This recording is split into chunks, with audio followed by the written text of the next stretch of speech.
Hey everybody, Chris here, U-Joint Off-Road. Finally wrapping up this 2000 E450 Born Free camper. This is the second rig we've done for this particular customer.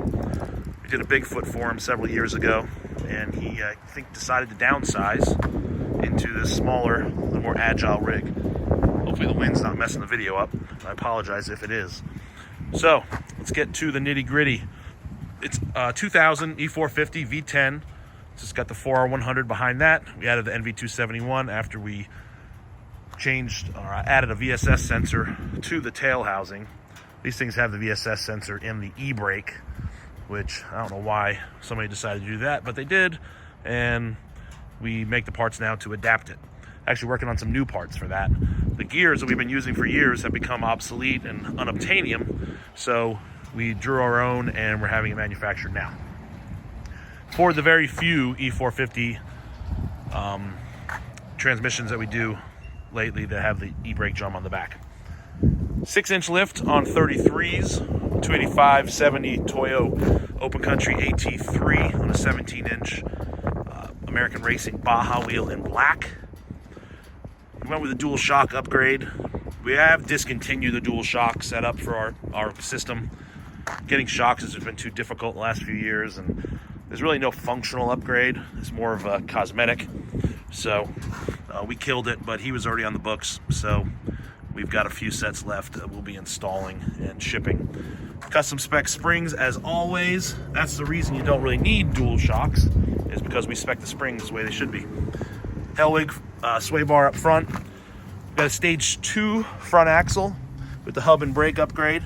So it's got the SpinTech hub conversion, SSBC 8-piston calipers, 456 gears, Detroit True Track, U-joint diff cover with the special tag, crossover steering, all of our usual stuff.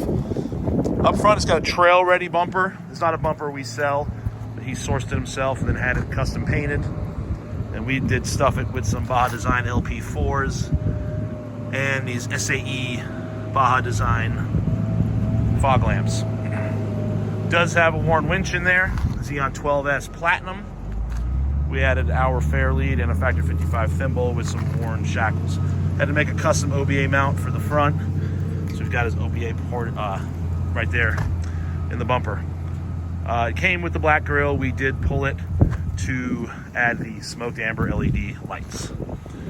You'll notice this thing does have flared fenders on it. It's got the Weldtech fiberglass fenders. My biggest gripe with these things is they don't come with any inner fender liner, and I'm not sure if that's just a manufacturing process or what, or if it's just nobody that makes fiberglass fenders in California cares about having inner fenders.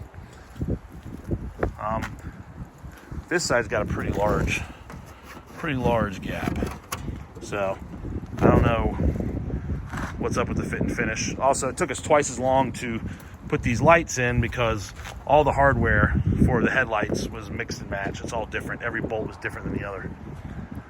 Up top, we've got a Baja Design light bar, that big bad boy. So this is something new also that a lot of guys are doing with the wiring, is putting these little things on.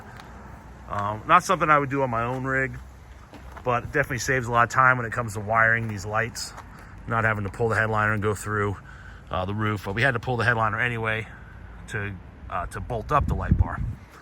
So easy, quick design or install. I'm curious to see how they hold up over time, but we will see.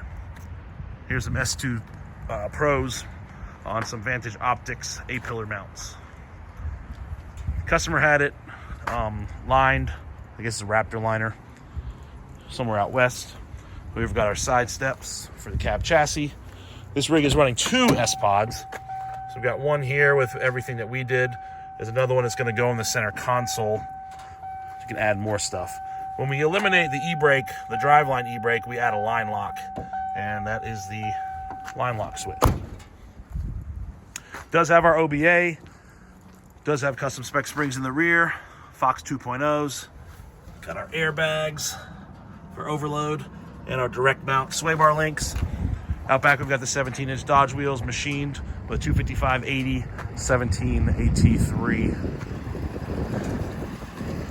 Out back, custom one-off bumper. Turned out pretty cool. It's got dual swings because there are compartments on the back of this thing that need to be accessed.